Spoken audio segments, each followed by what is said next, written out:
26 թվականը 96 թվականին նման է, որովհետև տեսեք ինչ էր տեղի ունեցել 90-ական թվականներին։ Հայաստանի Հանրապետությունը հռչակվել էր անկախ։ Սովետական Հայաստանը լուծարվել էր, դրա փոխարեն հաստատվել էր Հայաստանի Հանրապետությունը անկախ ժողովրդավարական եւ միացյալ արդեն Արցախի հետ միասին պետություն էր հռչակվել, բայց ճիշտ այսօրվա նման շատ բաներ այն ժամանակ հավասարակշռված քաղաքականություն ենք տանում։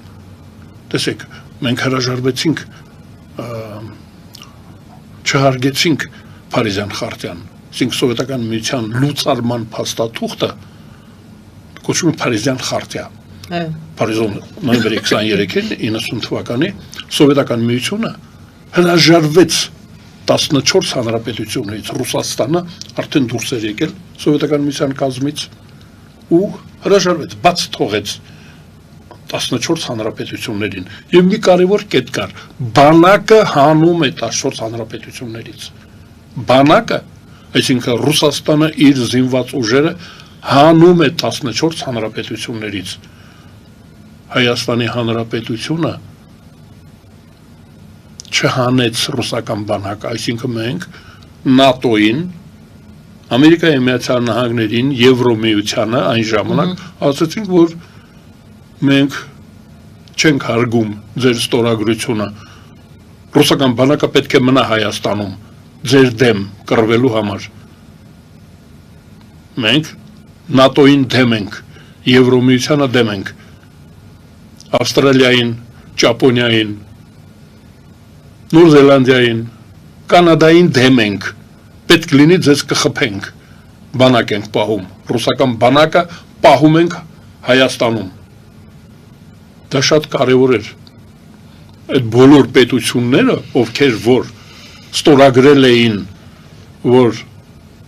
Ռուսաստանը իր բանակը պետք է հանի Հայաստանից, եւ ես ասում եմ, որ Ամերիկայի Միացյալ Նահանգների Սենատը հատուկ հայտարարեց, որ երաշխավորում է Հայաստանի Հանրապետության անվտանգությունը, եթե բանակը դուրս է գալի ռուսական, նրանք ասեցին, որ մենք ապահովում ենք անվտանգությունը, Թուրքիան չի հարձակվի, ընդհակառակը դուք եք մտել Ադրբեջանի տարածքները 7 շրջանը, մենք դրա վերաբերյալ սակարկություններ ենք սկսելու, Մինսկի խումբ ձևավորվեց, երկրորդը դրանից մի քանի տարի հետո 94 թվականին այ մեր աչքի առաջ Ռուսաստանը մեզ առաջարկեց, ասեց միացեք մեզ Ռուսաստան, Բելորուս, Հայաստան պատկերացնում եք մենք այդ հրաժարվեցինք անկախությունից զինվորական, ռազմական, անվտանգային անկախությունից հրաժարվեցինք ռուսերն ասեցին դե մտեք տնտեսական դաշնել մտեք այս Եվրազիական միության Ռուսաստան, Բելորուսին, մենք դրանից էլ հրաժարվեցինք, այսինքն հայոց համազգային շարժումը եւ իր դաշնակիցները ես, դաշնակիցների մեջ ես էլ կայի, քրիստոնյա դեմոկրատական միությունը, մենք ասեցինք, որ նրանից էլ ենք հրաժարվում, ու մտանք 95-96 թվական, մտանք ընտրություններ, այսինքն մեր դեմ մոբիլիզացված էր Ռուսաստան Բելորուսը մերժելու պատճառով մոբիլիզացված էր պրոռուսական դաշինք, այ ոնց որ այսօր,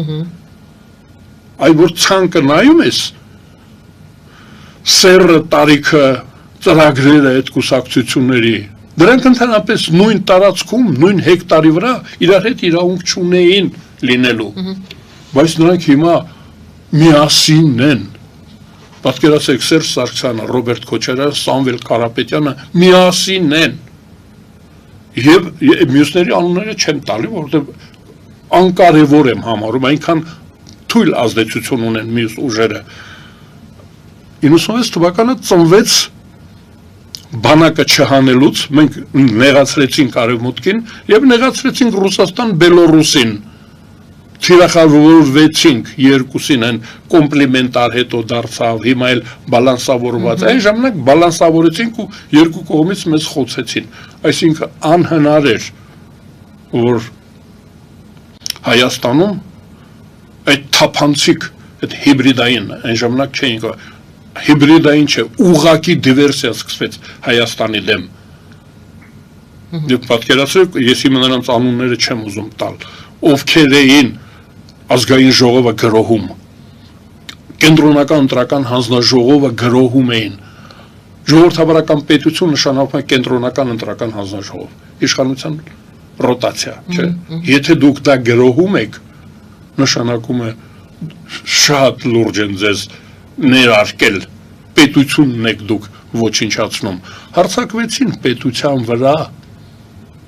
բոլոր ովքեր որ կան, նրանք հարձակվել են հենց պետության վրա, միաժամանակ եւ ազգային ժողովներ եւ կենտրոնական ընտրական հանձնաժողովը, ուրեմն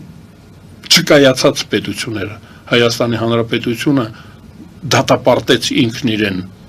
չմիանալով ոչ նրան, ոչ նա, ոչ արևմուտքին միացանք, ոչ արևելքին։ Այո։ Դա ես ասում թե ինչի 96 թիվը եղավ։ Եվ 96-ից հետո եղավ այնուամենայնիվ 99-ը արդեն խոցված էր հայկական պետությունը, հայտարարեց, որ ինքը ճիշտ ճանապարհի վրա չի։ Հիմա եկանք հասանք։ Հիմա եկել ենք այսօր։ Այո։ Եկել ենք այսօր։ Ես ասում եմ, ոչինչ չի խանգարում ազգային ժողովը հնարավորություն ունի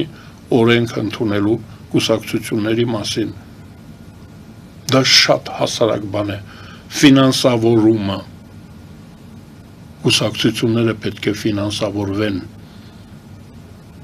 որ կուսակցությունն են ֆինանսավորում, այսինքն ոնց կարող է օրինակ, հիմա ես չեմ ուզում անունը տամ, նա բանտում է, եկավ այստեղ կուսակցություն բացեց, մարդը ակնհայտորեն միլիարդ, Forbes-ում գրված, փոխշինող, եկավ Հայաստան ասեց կուսակցություն են բացում, շարք կանգնեցին, անդամագրվեցին այդ կուսակցությանը, ոնց կարող է այդպիսի բան լինել, օտար երկրացին, դրա մասին է խոսքը։ Օրենք չունենք ներողություն։ Ուրեմն չունենք օրենք, բա օտար երկրացին գա այստեղ։ Չէ, պետք է օրենքը նայել, եթե օրենքը թույլ է տալիս ցուցադրաբար, դա ընկճելու համար է։ Նույն հարցն է, ինչ որ մեր առաջին հատվածում, կամ մենք օրենք չունենք, կամ մենք օրենքը չենք կատարում։ Չունենք օրենք եւ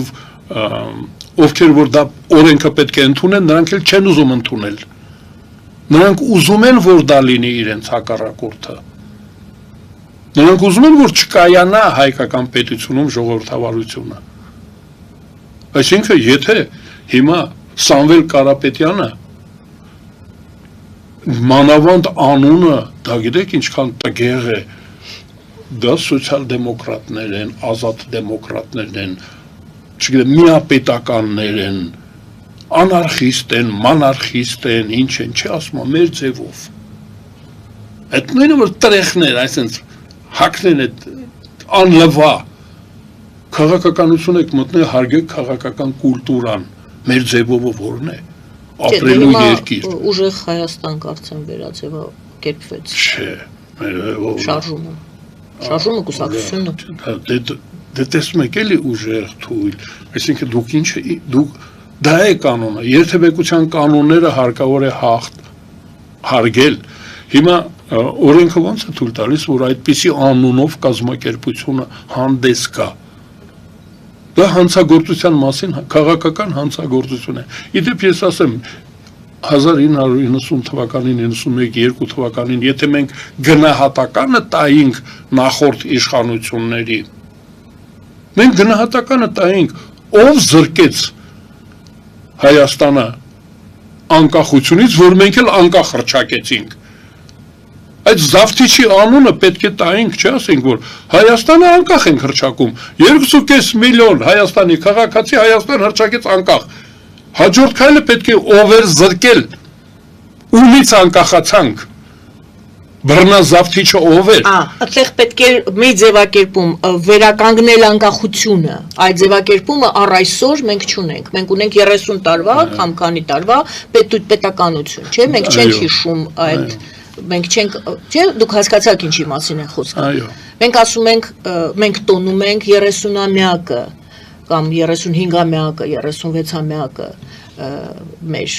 պետականության։ Այո, հիմա էլ բայց չենք ասում մենք վերականգնեցինք մեր պետականությունը։ Այո, Պետք է դա ասեինք։ Բայց այսօր էլ չենք տալիս Բայց դա նաև գնահատական։ Այսօր էլ չենք տալիս ասելիքս դա է, որ այսօր արդյոք այսօր տալիս ենք գնահատականը այդ անցյալին։ Այ հիմա պետք է տանք։ Այ ընտրությունների ժամանակ, այ ընտրությունը որ հիմա նախընտրականը սկսվեց չէ մի քանի օր առաջ կենտրոնական ընտրական հանձնաժողովը այդ ժապավենը կտրեց։ Ստարտը տվել են։ Նախ եւ առաջ պետք է նախորդ իշխանության գնահատականը տանք իշխանությունների, այ ասում են գույք պարտքի դիմաց 13 թվականի սեպտեմբերի 3-ը եւ 15 թվականի հունվարի քվեարկությունը դրա գնահատականը չենք տալու, բայց հեղափոխություն ինչի արեցինք, հեղափոխությունը նախ եւ առաջ գնահատական է, գնահատական տալու ենք, թե չէ նախորդ իշխանություններին, ով հանձնեց գույքը, ով հանձնեց երկիրը Եվրազիական միության, ովքեր էին անուն ազգանուն ունեն չէ դրանք։ Ես հանուն հանրապետության կուսակցություն ասում պետք է դրանց պատժել։ Ես հեղինակը ես չեմ, հեղինակային երանգ։ Բայց ինչի չեք պատժում նրանց, ովքեր որ Հայաստանի Հանրապետությունը զրկեցին անկախությունից 1920 թվականին եւ 2013 թվականին, բայց գնահատականը չտանք, բայց չիմանանք ուր ենք գնում մենք։ Բայց կրոնական կազմակերպության մասին ենք խոսում, ոնց կարող է Հայաստանում այդպիսի կազմակերպություն լինել, որը չի ենթարկվում օրենքներին։